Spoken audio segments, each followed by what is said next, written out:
This is the Russian Dynamite, Masha Slamovich. Becca here. This is not America's Sweetheart, Davian. It's Billy Starks. And the super fly guy, Trayvon Jordan. This is the fly side flyer, Jalen Brandon. Hardcore Princess, Jules Malone. Hi there, this is the Bubblegum Princess, Alexia Nicole. This is the Brazilian Wonder Woman, Christy Jane. This is the baddest black belt, Chennai Kai. This is Kid Bandit. The smash hit, Joel Bateman. This is Robin Renegade. Cody Hawk. Brutal Bob Evans. And you are listening to Wrestling with Entertainment, one of my favorite podcasts in the whole wide world. This is the Festive Firework, Alex Mays, and you're listening to Wrestling with Entertainment. Hello, and welcome to the show. It's Wrestling with Entertainment, the only audio experience on the web today, the trusted choice for interviewing all your favorite wrestlers every Tuesday and Wednesday on YouTube and Castbox, sponsored by Rogue Energy and Player One Coffee. I am, of course, your host, James J., and it's a great day for wrestling, because we are wrestling with the Festive Firework, Alex Mays. Hello, everyone. How's it going? I'm good. How are you? I'm doing good. It's summertime. It's evening here, so it's not too warm. I can hang out outside and be comfortable. And can you tell us where we could find the firework going off next, event-wise? Well, you can find me everywhere at the Alex Mays on X, on Instagram, on TikTok, on YouTube. Also, coming up September 7th, I'll be wrestling with IWS. You can find IWS on Thriller, so you can easily find me there and watch all my previous matches with IWS. I've been there ever since since 2020. Wow, been a while. And where can we find merchandise? Where can you find merchandise? Yes. I have some shirts available on Pro Wrestling Tees. Otherwise, you can buy merch when you come to see me on shows. Okay. And you don't have to go looking for it. All of the links to all his social media will be in the description of the video below, but on YouTube and Castbox. Alright, let's get into it. You work for International Wrestling Syndicate and Northern Championship Wrestling. Can you tell us about your relationship with those companies? Well, let's first start with the International Wrestling Syndicate, the IWS. I've been working with them since 2019, actually, because I was a student. I joined their dojo in 2019, and I graduated from their dojo, and they liked what I offered, and they kept me on their roster, and I've been wrestling with them ever since. I had multiple opportunities with them. I had multiple shots for the Canadian Championships. I'm a former tag team champion with IWS, and I'm also a trainer at the IWS dojo now. So at first, 5 years ago, I was a rookie, and now I'm a trainer over there. So quite an evolution. And in regards to Northern Championship Wrestling, I started wrestling at NCW last year. There was a spot available, and one of my students was volunteering on the show, and I was like, why not go help out? And if there's a spot available, I'll be available. I'll be there. So I wrestled there for once. It was really far in Quebec. It was a spot show, but they like what they see. They like the reaction from the crowd, and I brought something different and that was missing on the roster. So I've been a regular since last summer. And you mentioned, you're now one of the coaches for IWS. What does that kind of mean to you? In a span of 5 years, being, going from a trainee to one of the coaches. Well, you never stop learning. When you're in wrestling, when you stop learning, it's time to get out. It's time to leave the business. Even as a trainer, I still learn and I still learn every day, like how some things may seem easy for me, but not easy to understand for others, and also like the evolution within myself and the personal evolution I saw. A couple of years ago, I was trained at the IDBS dojo by Speedball Mike Bailey, and 4 years ago, Speedball was doing what they called the mock shows. Mock shows were student shows, with only students in the crowd just to practice. And 4 years later, I was the one running them, and it was our in-house photograph, Zach Yarmovich, who posted a picture like it was 4 years to the day the first Speedball mock show happened, and like 4 years later, I was leading the show. It was really an emotional moment for me, but like there's nothing like it.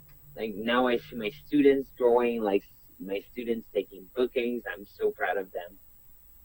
And like I mentioned, you never stop learning when you're in wrestling. How do I became a trainer is mainly when Speedball left to become a sensation in the USA. It all fell to superstar Shane Hawk, and Shane Hawk was running like we have 3 classes. We used to have 3 classes per week. Now we have 4, but he was running all 3 classes plus his full-time work, plus running everything else with IWS since he's one of the bookers. So it was quite a lot on him, and I was always there at training. I was like, if you need help, can I train students? If you need help, like once in a while, and then it became a regular thing. So now I'm teaching Tuesday's class. Hell yeah. And it's nice to see now, like, some of my students have my name in their resume. It's like, ooh, I have my name somewhere. Well, can you tell us about your relationship with your amazingly sweet tag team partner, Kristara? Me and Kristara became a tag team. It wasn't really planned. The way we became a tag team was it was Professor H. Shane Hawk who put us together. The first time she was a trainee at the AWS Dojo too. Well, she still is. And I have a car, and I was driving people back, and I was driving Kristara back home after practice, and we became friends that way. And after COVID hit, like we started slowly putting back shows on, and IWS first there was a first IWS show in 2021, which was Blood, Sweat, and Tears, where Kristara and I tagged with my friend Sunny Soleil. And the following show, Shane Hawk had there was a fatal 4-way tag team match for #1 contendership for the IWS Tag Team Championship. And they needed a team like kind of underdogs because like the other team of baby faces were big monsters. And me and Kristara are not big monsters. We're both really small. I'm 150, she's 130. We're like I'm 5'6", she's 5'5", so we're not like the biggest one of the bunch. Yeah. So like they needed that perspective in the match. So they Shane Hawk threw us together. Like I see you two working together. Like we have a good chemistry together. We're friends, and like our character complements each other really well. So that's where it all started. And now we keep evolving together, and like yes, we evolve as singles competitor, but if she needs help, she can always call me. Hell yeah. Now that being said, what's a pet peeve about Kristara that you just don't understand? Ooh, already a deep question. A pet peeve about Kristara. I think sometimes she's a bit too goofy, but like that's what I like about her. But sometimes in wrestling you have to be more serious. So, but like if it makes it who she is. And honestly, like I wish I was more goofy, as I was goofier than like she is, so that way we can like be a more goofy tag team. Okay. Now you mentioned it, earlier. You was the IWS Tag Team champions with Kristara. Yes.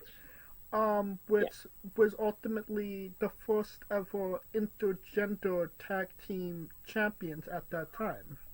No man and woman had won those championships together. Obviously IWS, has a long tenure, over 20 years.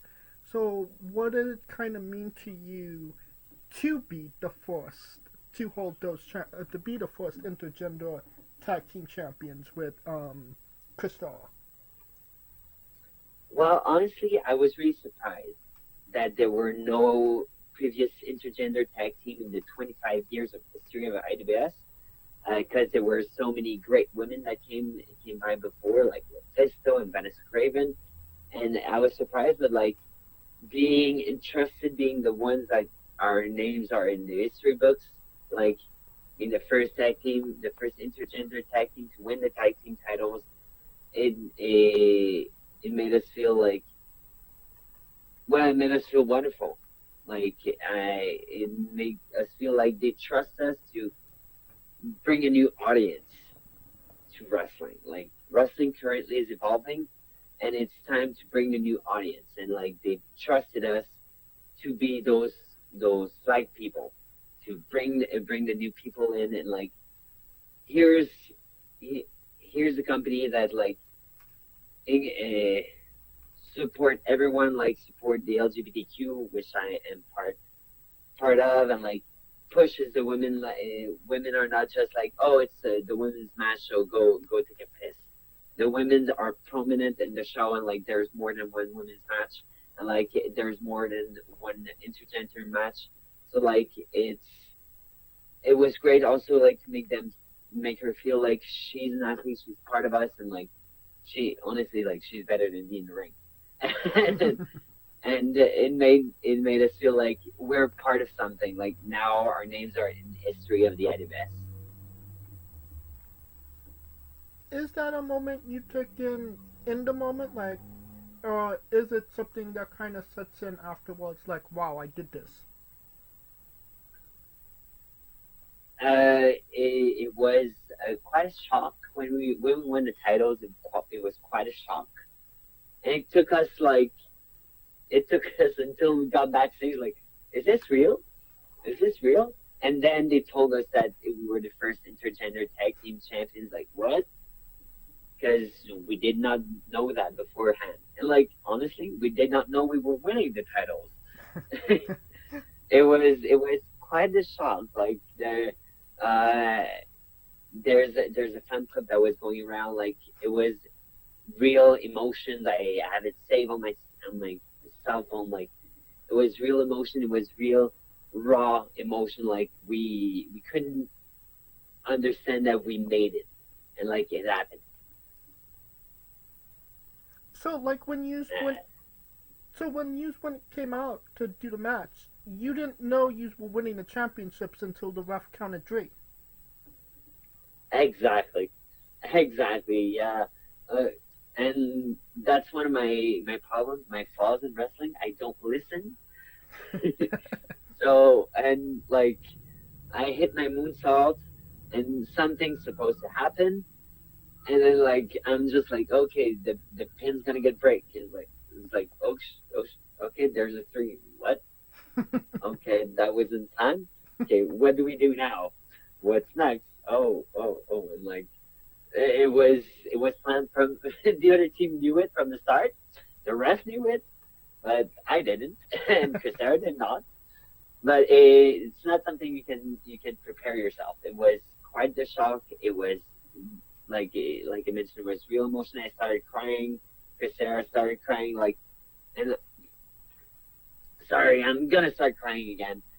Because also like the fans, the explosion of joy that filled the air once we won the tag team titles, and like they saw us grow. Like these guys saw my first match where well there was room for improvement, let's say, and like until 4 years later when we became tag team champions, like quite the evolution, like, and they saw our growth and they saw how much hard work we put in. Okay. Now, most recently, you just made your debut for Wrestling Open, one of the bigger promotions in the New England area. What was that experience like? It was awesome. Honestly, I can't wait. I wish I could go back every week, but it's a 6-hour drive. I'll skip it for now. It's a long drive, but it was awesome. Honestly, like being invited over there, it was, and I was also with Kristara over there. Kristara had a singles match. I had a singles match with Channing Thomas, which was awesome. I was really nervous. Like you want to go there and make the best out of yourself and like make sure that everyone remembers your name, and like with someone like Channing, who was great to work with and like easy to work with, I was a ball of stress because like open wrestling and like beyond is one of those key wrestling federation that you want to hit if you want to make a name for yourself.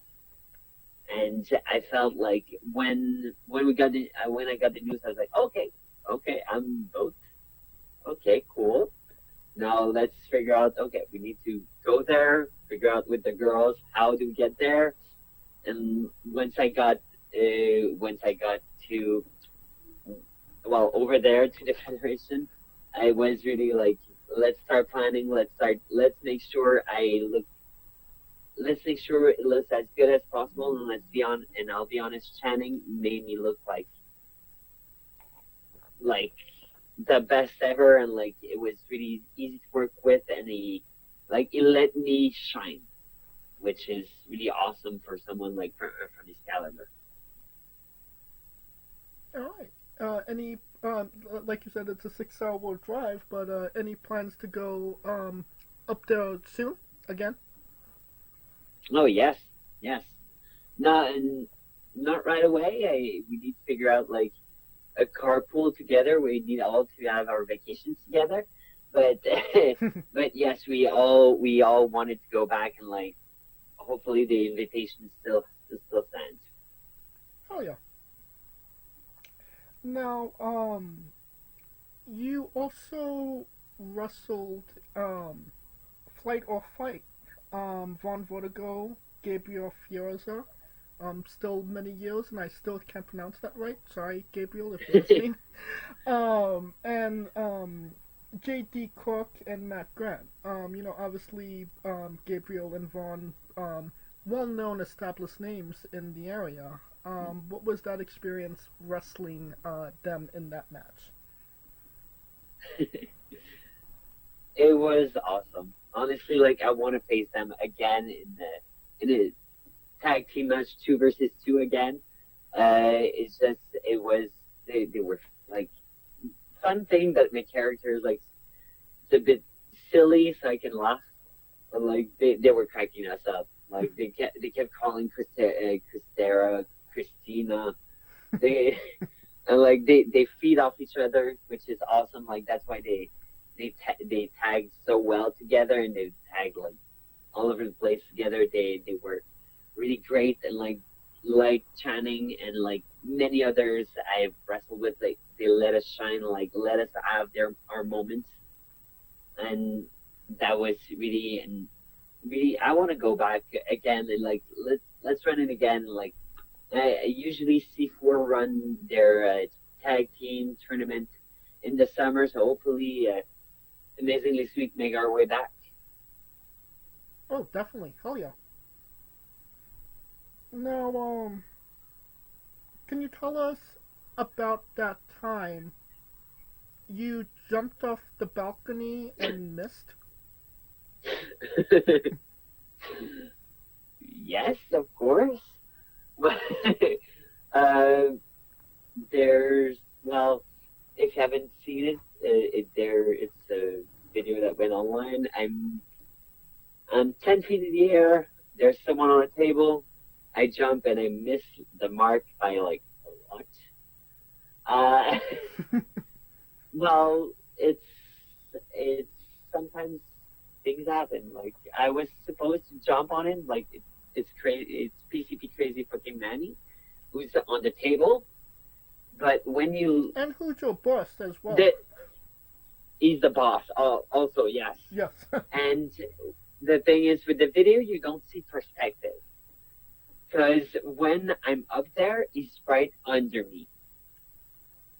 Like, I was supposed to do a splash. And I went up there, I was like, ooh, he's right under. So, like, either I double foot stomp and I kill him, or I try to do a kind of a senton and, like land a little bit. Like, that's what I tried to do. I, like, threw myself kind of a senton, so that way, like, my shoulders hit him, but I did not. I have stronger legs than I expected. So I land in the middle of the pool. Like this is really the case of saying like no water in the pool. There was no water in the pool. It was ass first on the concrete. But I was kind of lucky also because like my back scratched the table, so I twisted, so I landed on one cheek. Because it could have been like terrible, like I could have been paralyzed or broke my coccyx, but I landed on one of my butt cheeks. And then Manny tries to put me 3 times to that table, and the table doesn't break. That table was a fourth member of the match. We just forgot about it. But a lot of and the ref, and after I missed the jump, the ref jumps on me like. He was doing his job. It was like he was trying to make sure I was okay. Like I jumped 10 feet high and like landed on my ass. I could have been seriously injured. So like I'm Brandon like is an awesome referee, so that's why like I'm happy he was there. Like yes, it looks terrible when he jumps on me, but like he was making sure like don't get up. It could be worse. Right. Sorry. You know, it did look bad, but as bad as that looked, those 3 power bombs that Manny gave you looked like they absolutely murdered you. It looked worse than the splash, honestly. Yes, but it's part of wrestling. Like I'm still standing. I took worse bumps than those. No, it just sucks bouncing off the table. It's like again. 3rd time, okay, let me go now. I missed the jump. Now I'm getting thrown like, ugh. Because also I gotta say like that table, this table it didn't break under me 4 times. Because previously we had a show at a bar. I was facing Matt Viviani in a singles match, and he tried to powerbomb me through it, and I bounced off. Ooh. Like I don't want to see like radio X-rays of my spinal cord, but it might be hurt. Yeah. Next time there's a hardcore match, no tables. If the crowd chants, "We want tables," no tables. No tables. Exactly. Like I'll put someone through it, but not me.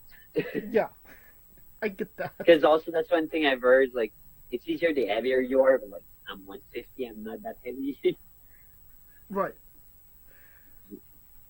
Alright. You know, let's switch to some good stuff. you Yes. were part of Effy's Big Gay Brunch. What was Yes. that experience like? Yes. I wrestled twice in the Big Gay Brunch. I wrestled last September, and I wrestled last March in WrestleMania week. Let's first start with my trip to Chicago. The trip for Chicago, it was supposed to be a tag team match. It got switched to a triple threat. One of my opponents was sick on that day, but like things happened unfortunately. But it was awesome, like working with Ashton, Starr, and Pha'Nesse. I don't know why I want to call him plastic, but it's Pha'Nesse. Totally plastic Pha'Nesse. That's right. And it was really awesome, like being with a pro like Ashton, who made us like look like $1 million, and he gave us like the opportunity to do all our shit. Sorry, I fired. Oh no, you're fine. So Sorry, whatever the fuck you want. English my second language. Gotta remember that. So for us, shit is shit. No worries. So it let us like plug our stuff and like make, and also being the first match of the show was like, okay, we need to set the tone of the show. Like, if this is Effy's Big Gay Brunch, it's my first match at the Big Gay Brunch. It's my first time like with a Chicago crowd. Like, I want them to like me. I want them like to feel the energy and like feel what's the Festive Firework. And like going there where like in Chicago, it's far from where I am used to be, far from Montreal. It's like it's you're going to a new promotion, you barely know anyone. Like, yes, I met Effy a couple times, but like he's running everything. Like, I was lucky, like LaFista was there, like I had like a security blanket, and Veda Scott was there also, like who's part of my wrestling parentage, being Speedball's spouse. Right. So I was like kind of lucky. It's like, okay, I got my safety blankets over there.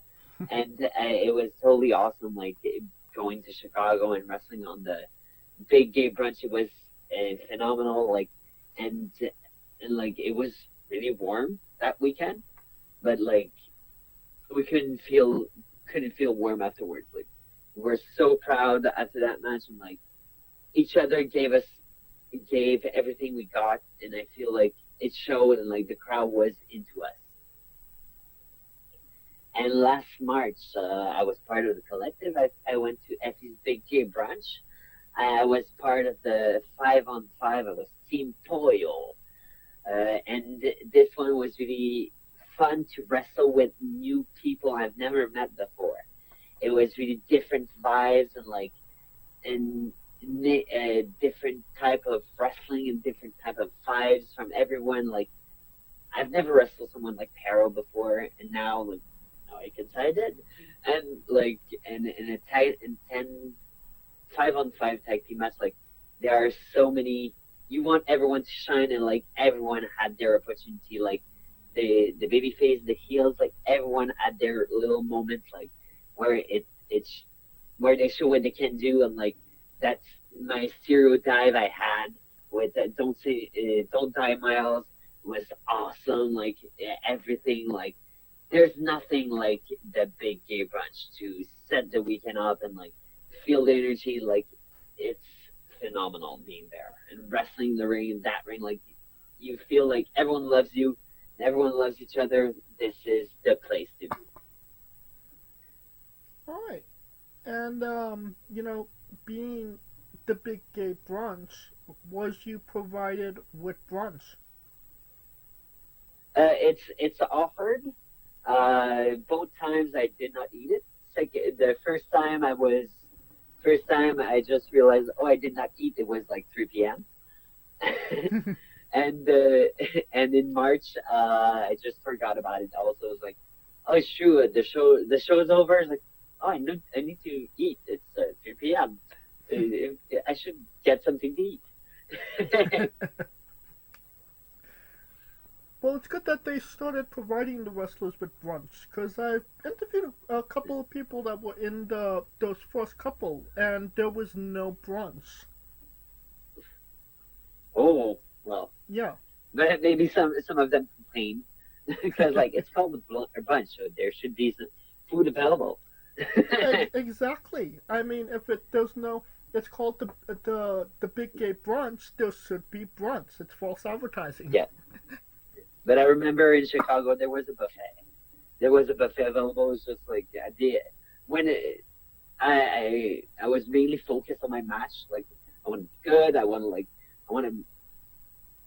to do great and like want to be back. So I want to show up and I was just focused on the match. And like once the match was over, it's like once the show was over, it's like, oh yeah, I need to eat. And then like the buffet was pretty much empty because it's for the crowd also. Right. All right. Now, can you tell us that time you won a tournament beating Danny Leo, Shane Hawk, Veda Scott, and Speedball Mike Bailey? Yes, I am still the reigning F&S champion. Yes, Friday Night Speedball used to be like our silly show Speedball used to do when he was in track. Now it's he transformed it into Fighter Team. I'm not able to say it. FES. And playoff versus playoff. Yeah, it transformed into FES. But Friday Night Speedball was like a show once a month, once in a blue moon where we're like gathering all together and wrestling, but we're wrestling on judo mats. There was no ring, and it was like super goofy because like once we had a judo tournament, a Jenga tournament with wrestling involved. Which Kristara won? Yes, you beat me. We had a Christmas special where we had to do Christmas songs. So, and yes, I beat Speedball, Danny Leo, Shane Hawk, and Veda Scott to win the inaugural Friday Night Speedball Championship. I still have it. We need to do more Friday Night Speedball. Because also like that's one thing like I owe so much to Speedball because like when COVID hit, like he got stuck in Canada, but like he still trained us and still like gave back to the students and once it was like the frontiers were still closed. But like here in Quebec, we were allowed to touch each other because we had really weird laws during COVID here. And so the first time he was like, I need to put up more content. So he did the first Friday Night Speedball, which was like on his stream. It was at the dojo and was like, I'm gonna have a match with someone. And like it was mystery. I was that mystery opponent. So I was his first opponent at Friday Night Speedball, and where I beat him. I beat him so many times. Like it's like people's like, oh, when you feel like you're gonna face Speedball, like I faced him so many times and I beat him so many times. Been there, done that. Like, yeah, but he's such a giver and like such an awesome person to be with and like be around. Like whenever you hear talking about Speedball, like there's always positive news and like it's always good. I've never heard someone say he's a dick and blah blah blah. No, he's awesome. Like he's the person you see on TV might not be the Speedball that is backstage, but like Speedball is the nicest person you've ever seen, and so knowledgeable and like so patient, and like he let me win my first title. And it is a cool championship. It's like the light break. Yes, it's a light bright championship. Yeah, and like whenever I pull out, like when I won it, like I brought it to brunch with my family, and like my nephews wanted to play with it. Like, no, you don't change it. You keep it as it is. Well, I mean, you are, the Friday Night Speedball champion, and Kristara is the the Jenga champion, does that mean Did she gets a title opportunity? Oh, we never discussed it because she won the Jenga Cup before it won the title.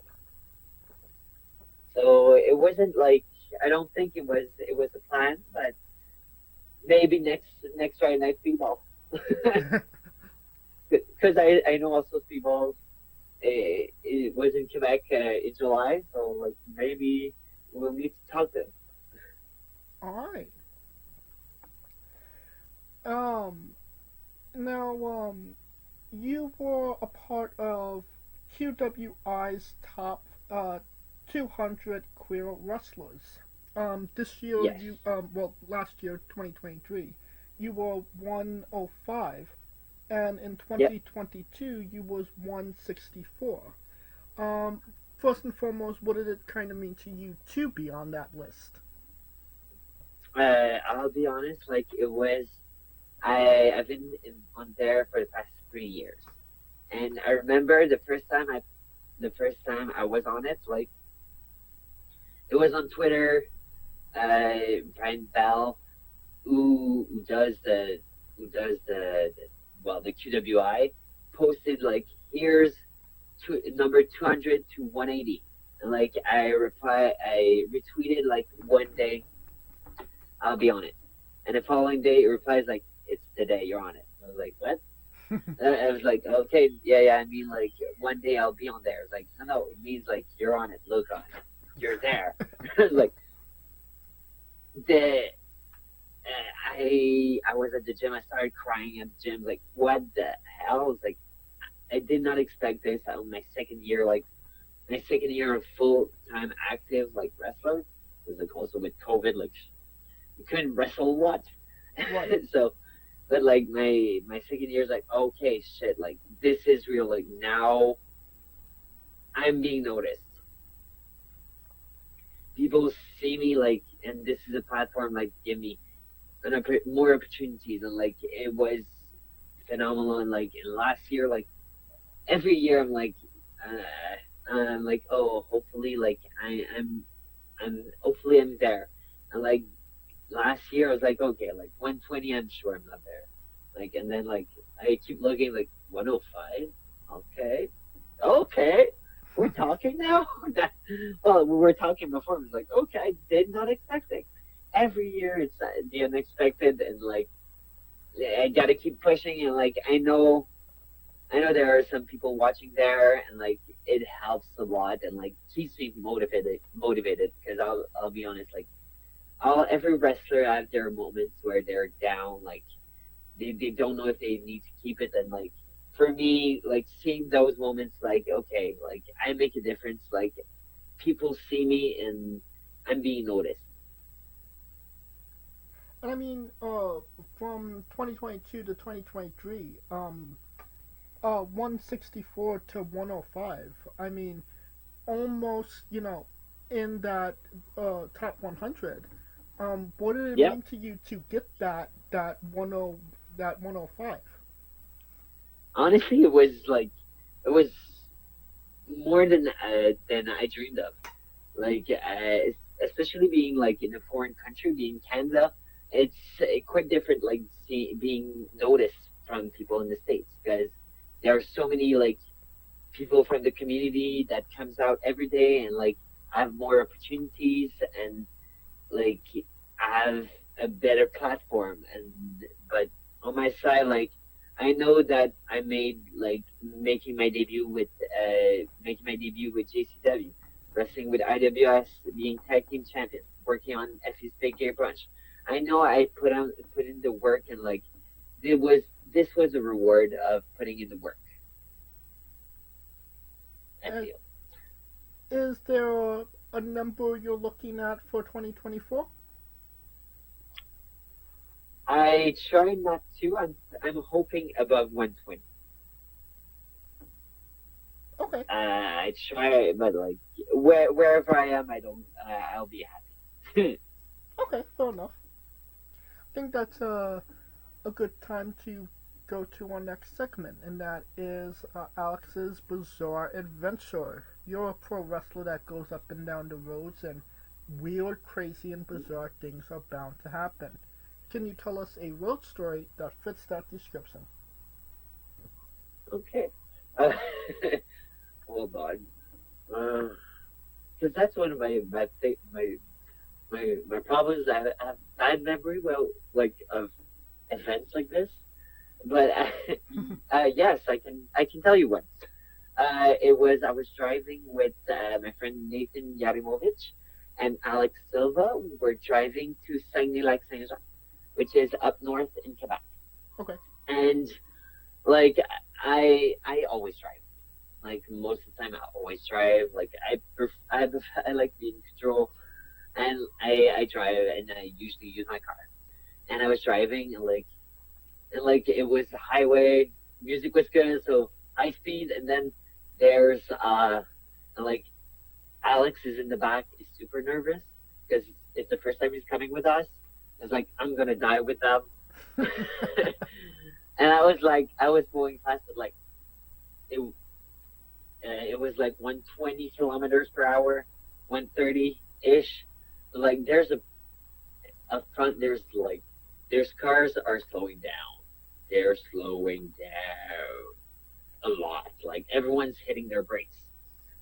And I'm like, oh. And then I'm with the song, and I know I was playing with the GPS also, because GPS Susan was messing with me. And then Nathan tells me look, it's the brakes. I hit the brakes so damn hard, you. And then last second before hitting the car in front of me, I switched lanes because there was spot on the left available. Oof, I'm safe. The car behind me hits me because the guy behind me wasn't ready for me to switch lanes. But and the funny thing is oh shit, we got a fender bender, and so I go on the side of the highway. The guy takes the exit. He does not stop with me. And then I look at my car. It's there's a small bump. The bump is, and when we're driving, we didn't notice. Now I know it. But it looked like there was nothing. And there was someone coming at probably 70, 60, 70 kilometers. But there was nothing. It was okay, we're good. I burst out laughing okay, there's really nothing. There's nothing. But I can say on our way back, I was aware of the road. I was looking at everything. Even though it was the middle of the night, I was safe. All right. That was a fantastic story. Thank you. That's how you make friends. It's escaping death. Right. It's amazing that it just it was just nothing there. That's very bizarre, yep, to say the least. Yeah. Yeah, it's and I drive in hatchback, so it would have if I would have noticed, but there's just a small bump, and I noticed it when I got home the following day. All right. Now from a bizarre adventure to maybe the bizarrest of adventures. You got a Sexy Eddie story? Oh, well. Well, I can say I made 2 road trips with Sexy Eddie. The first one, I went to interspecies wrestling in Connecticut with Sexy Eddie. Okay. And it was driving with him, Giant Tiger, and Is He Dead Yet? Okay. Who were driving to Connecticut. I gotta say, Eddie and Giant Tiger are quite the pair because they had their experience together. They've been wrestling for a long time. They kept telling us stories did this really happen and did this really happen? So I was kind of surprised, but also it's Sexy Eddie, so I wasn't surprised. And for sure they need to be the following day. Oh yes, okay, that brings me. I got a story, Sexy Eddie story. So we were all sharing a one bedroom. I took the pull-out couch. If you did yet, at his bed, and 680 and Giant Tiger went to party. And like I was really tired from driving all day. If you did yet was really tired too. So we hit the bedroom, like we're passed out. Like we go to bed, like take a shower, go to bed, sleep. And from what I heard, Eddie came back like 2 hours before we woke up, which was 7 a.m. And he was like snoring as AF, like I sleep like a rock. Like, and he was still like kind of a little bit drunk the following morning. But it's like, okay, that's 680 on the party. To go back to the previous story. So on the second road trip, it was me, Kristara, Katrina Creed, and 680. We drove to Intergender Bonanza with Stan Styles, and for this one, City was a parent.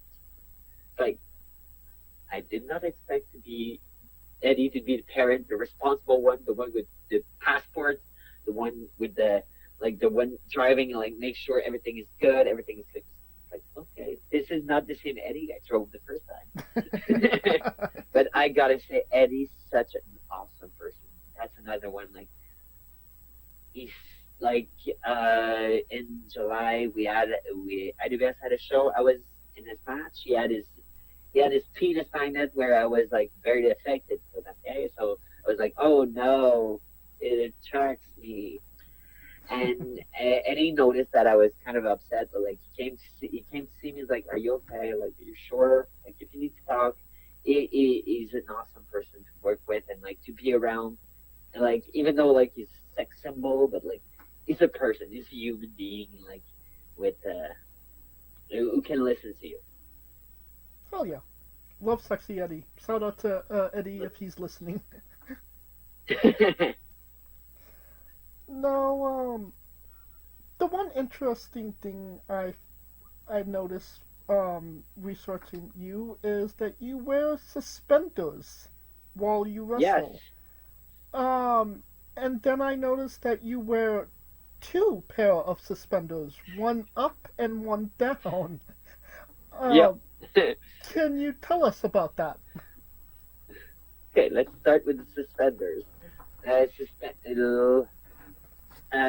The suspenders idea came with brainstorming. It came like I needed something that makes me stand out, like makes me look different than the others, because like everyone wearing shorts, like okay, you look like everyone else is bald and wear shorts. So I brought him the suspenders, and the double set of suspenders is just because one the top pair lights up, so that when I put down, they light up. So I tried it once.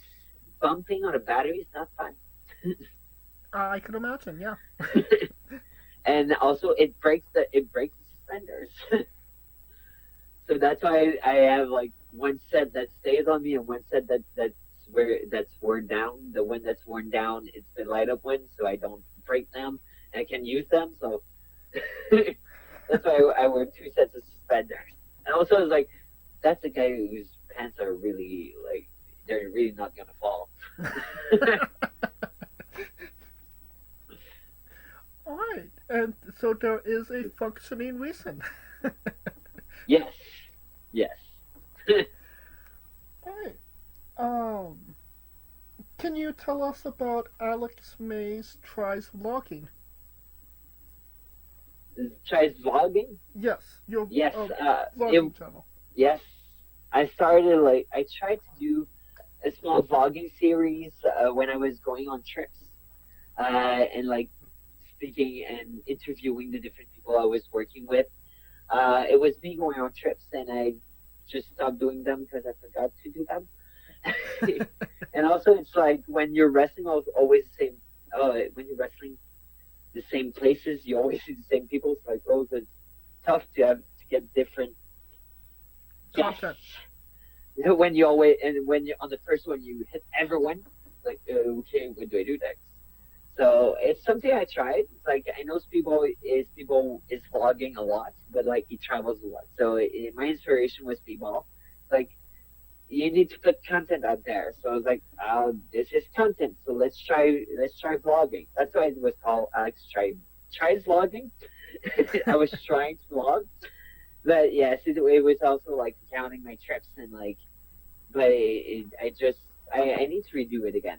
But I think I need to do it when it's like special events, like when I go to the Big Gay Brunch. I should have done it when I went to Big Gay Brunch in March, or like when I'm going to Wrestling Open in Massachusetts. Like it's an event, it's something special. It's like not me in Montreal. Right. It's like, ooh, exotic. I'm here again.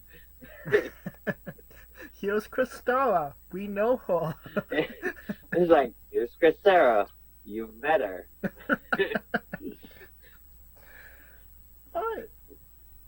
I can also talk. Can I talk a little bit also about IWS New Blood? Yeah, absolutely. This is also a series I'm doing on my YouTube. It's the student shows that I film, I edit, I book. It's my students wrestling different people. I put matches online. It's really a collective. It's a lot of people helping me out and to put on these shows. It's IWS New Blood. I try to do one every month. It's really fun like this. And like there was one of our students who's not wrestling yet who was telling me like, I love coming to New Blood because like it's the ambiance, like it's the family of the students, like, and it's like feasible for them, for students, and like for students who wish to wrestle. It's a good way to get new students also. Like, here's the student, he joined 6 months ago, and look at them now, like they're wrestling on a show with fans, and like, and give them opportunities, and like give the opportunities to my students to network and like meet new people. Because also when you start wrestling, like bookers are like, why would I book you? Like, can I see a match? Like, I never been booked, so how can I show you a match? Right. Well, now they have a media to show their matches and like give them an opportunity. Oh yeah. And the link to your YouTube will be in the description of the video below, so people could check out your students as well. Yes. Right. Can you tell us, is there any meaning behind the tattoo on your back?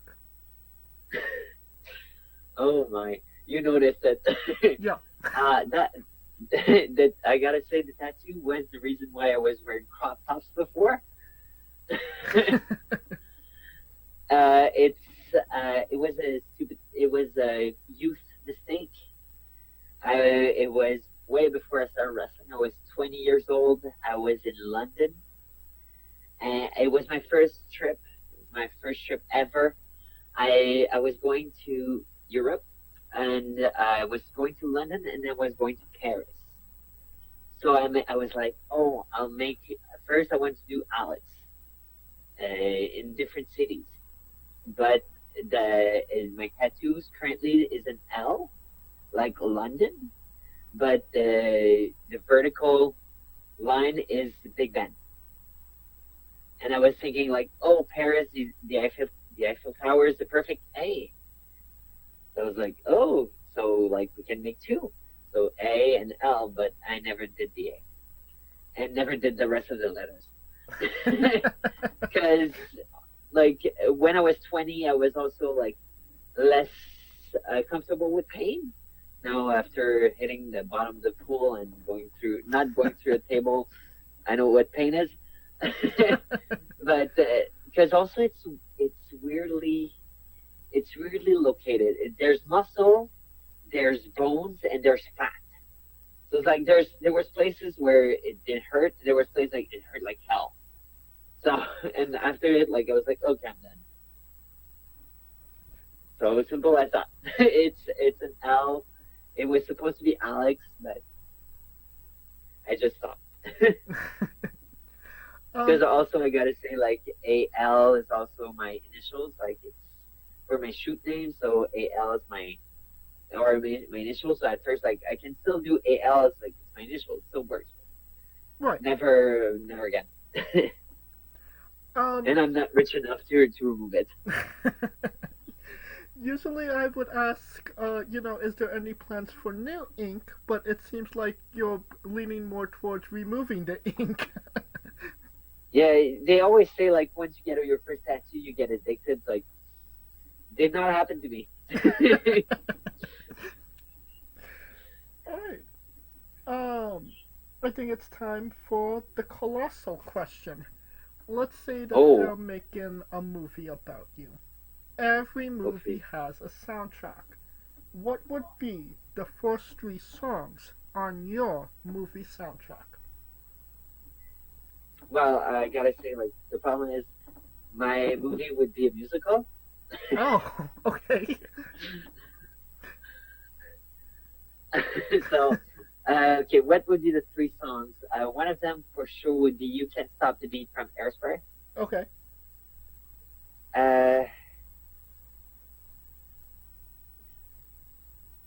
Second one would be "Exotic" by Priyanka Chopra. Why? Because this is an inside with my friends.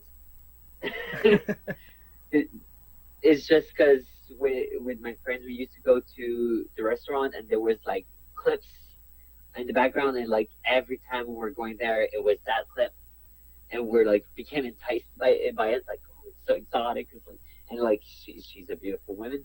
Also, like, it helps. And the third song, would be, I think, would be "Waving Through a Window" from Dear Evan Hansen. Okay. Because like those 3 songs hit different emotions and different sides of my personality and different moments of my life. Like, I Am Unstoppable, like, You Can't Stop the Beat, like, I keep going, and like, You Can't Stop the Beat, You Can't Stop Alex.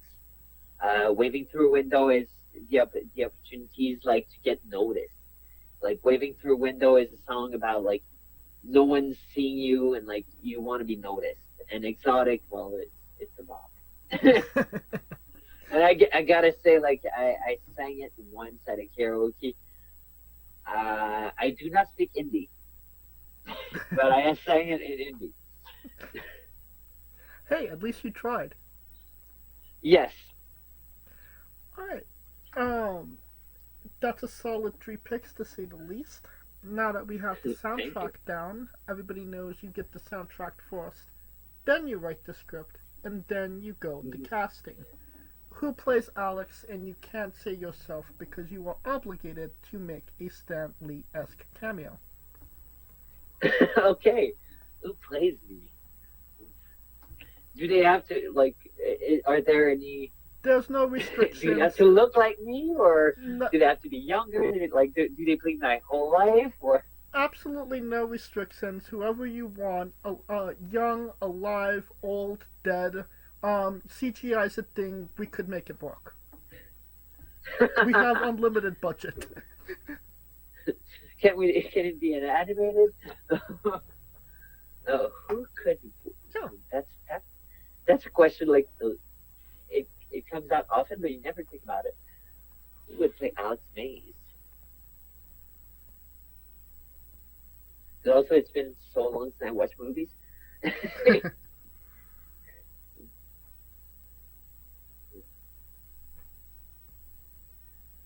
Oh no. Oh well, yes. Let's go with popular pick. Let's say Tom Holland. Like, I know he's in shape. I know he can sing because he did Billy Elliot on Broadway. So and it's also a musical. So, like, triple threat. Okay. Now that we have... And he's popular, so people will see it. And now that you're casted, every movie has a supporting cast. Who would be 3 people significant to you in your story that would be in your movie, and who would play them? Okay.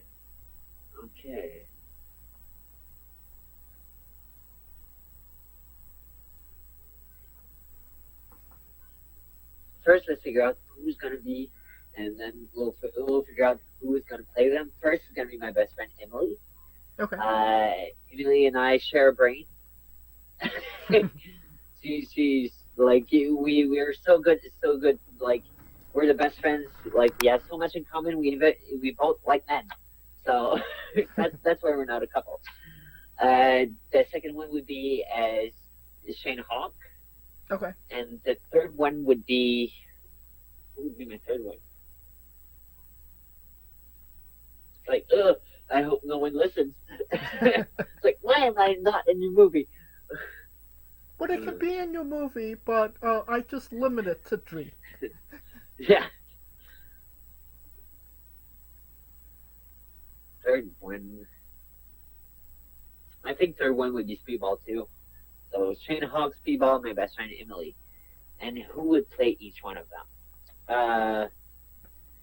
My best friend Emily would be Jennifer Lopez because she only says she looks like her. She doesn't. she doesn't, but like really not like Emily. You have blue eyes. You're blonde. Shane Hawk. Who would be Shane Hawk? I love Tom Hanks. Like such a great actor, and like I say he's my favorite actor, but like it's not like, oh, I'm gonna see a Tom Hanks movie. Like I know when he's in a movie, I know he's gonna be great. So I think like, and he can bring like that Andrew has, and the Speedball. Who would be Speedball?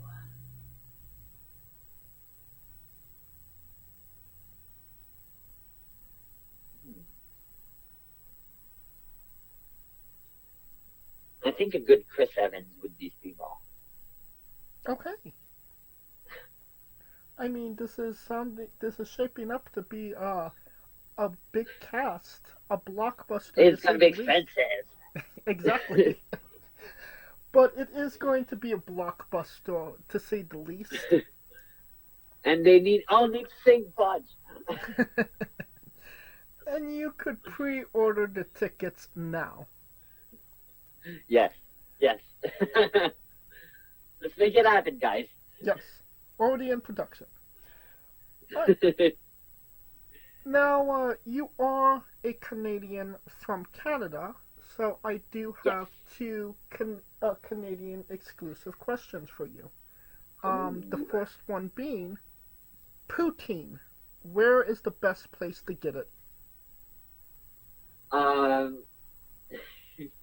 Everyone says it's La Banquise.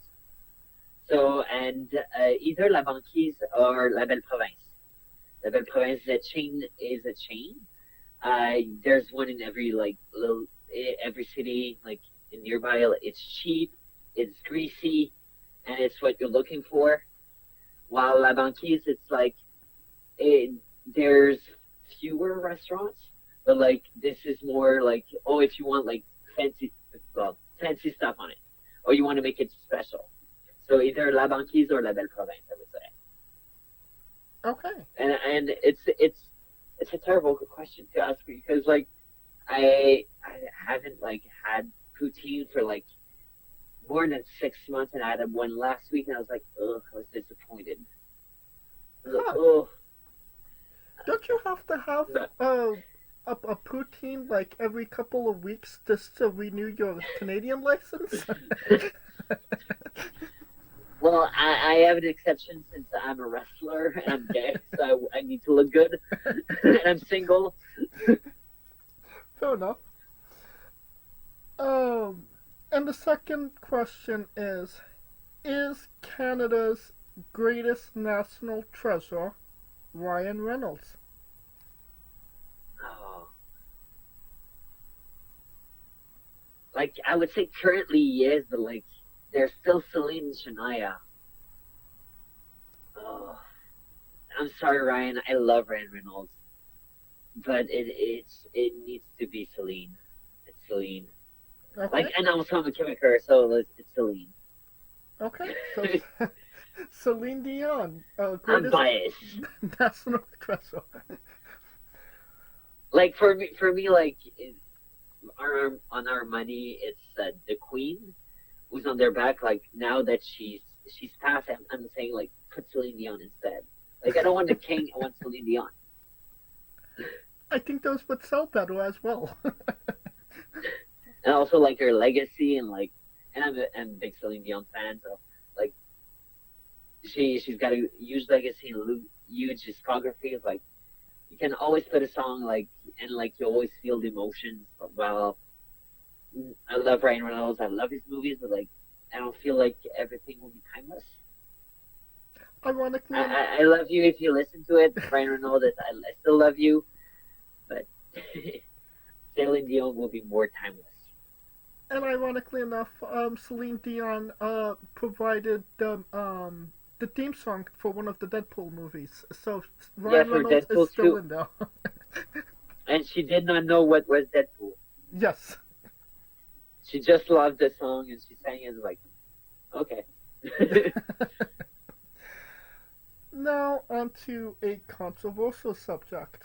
Pineapple on pizza. What's your stance? Gross. I know it's a Canadian thing, but no. Like for me, that my pizza, when I have pizza, it's meat and cheese. Like a meat lover, don't put pineapple on it.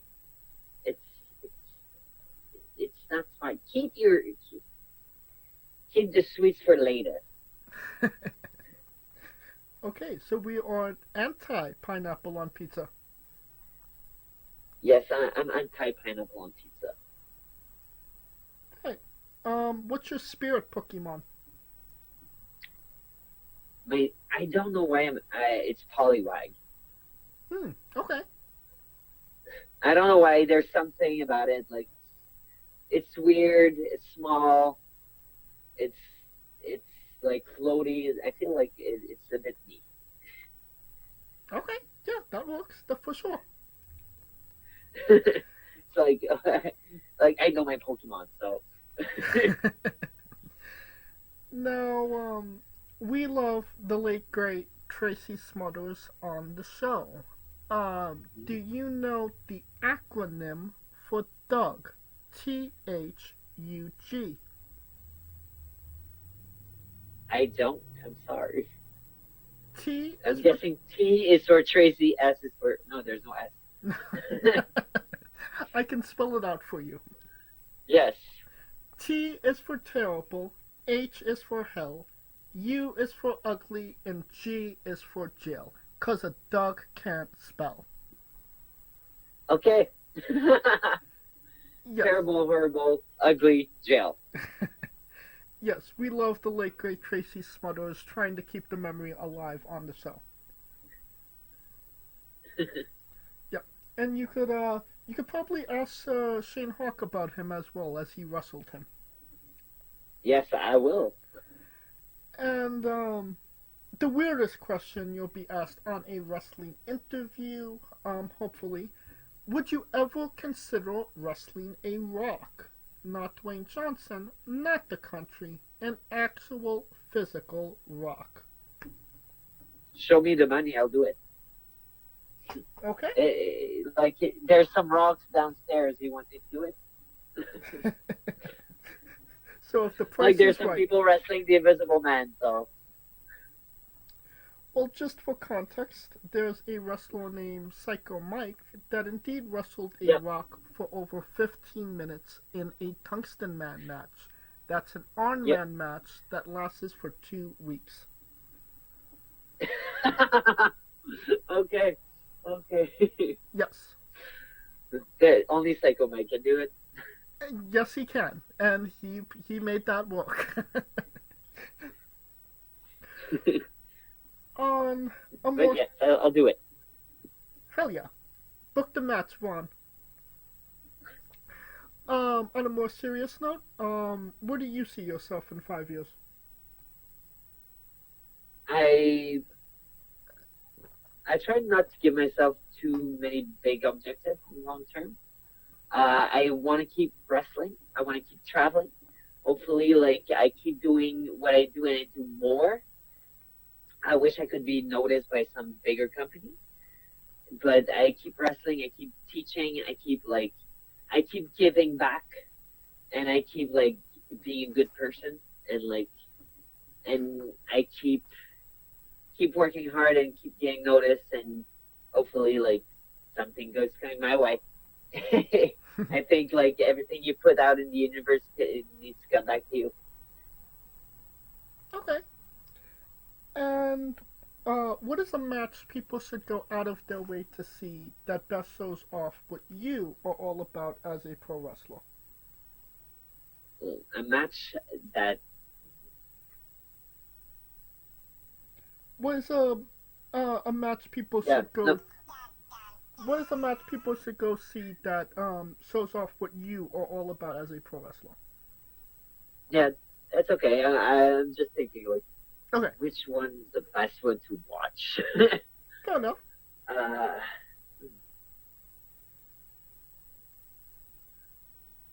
Because like there are so many opportunities, and like which one was the best one with me in it?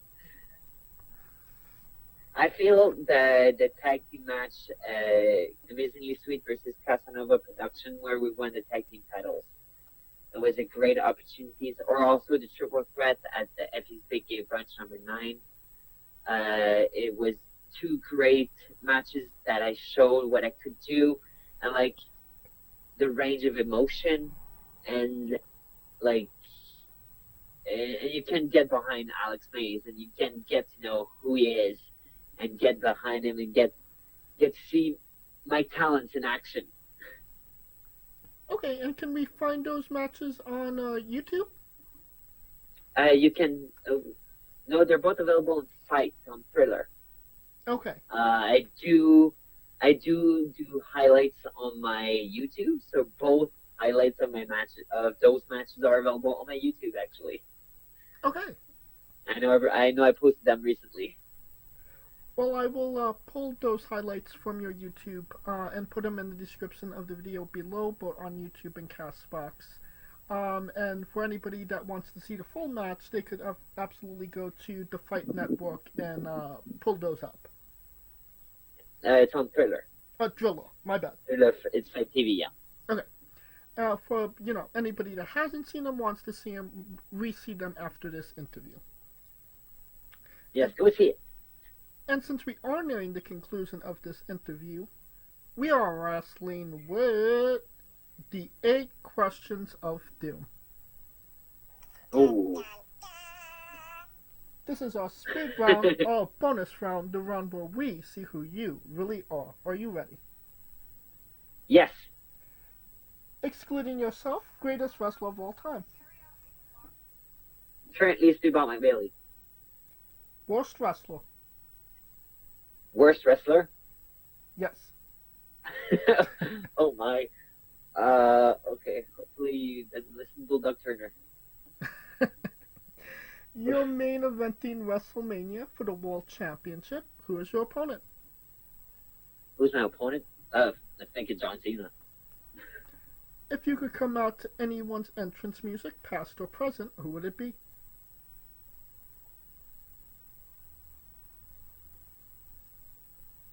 Maurice. Finish the sentence. Kayfabe is... Among Us. We would have also accepted tastes great on toast. Squash. Vegetable or fruit?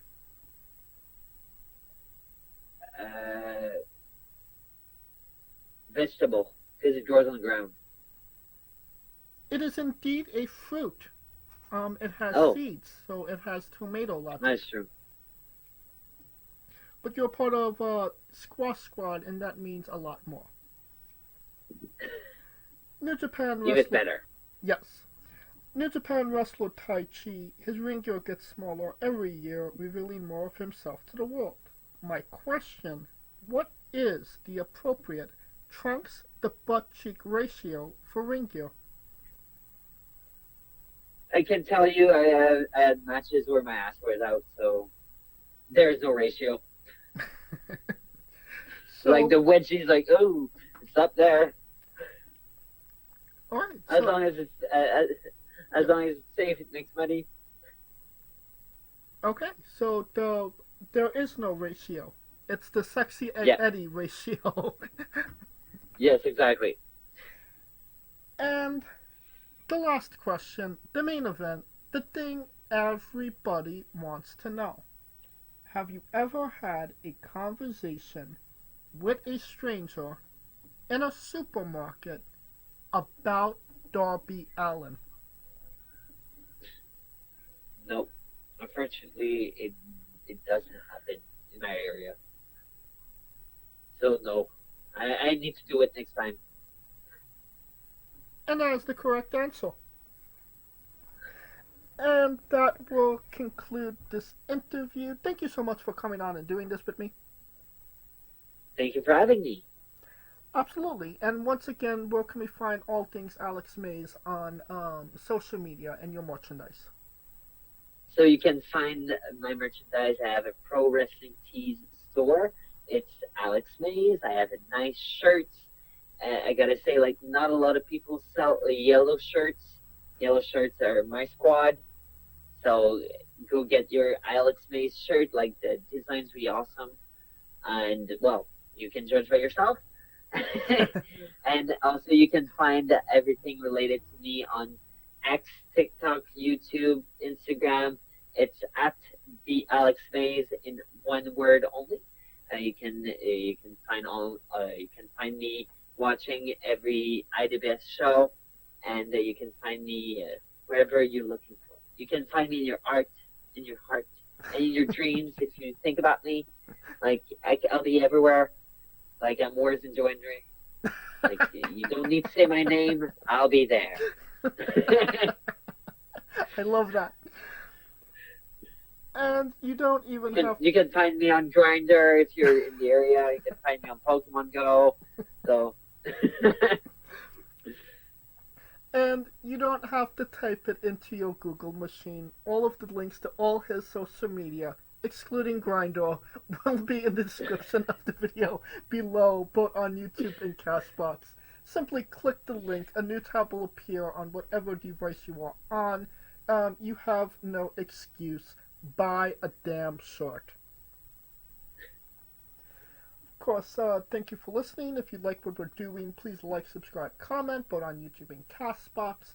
This was sponsored by Rogue Energy and Player One Coffee. Join us next Tuesday and Wednesday for new incredible interviews, and follow the show at Wrestling with E, both on Xthread and Instagram, for information on who we're interviewing, when we're interviewing them, links to those interviews, and so much more. Follow me personally at JamesJ993.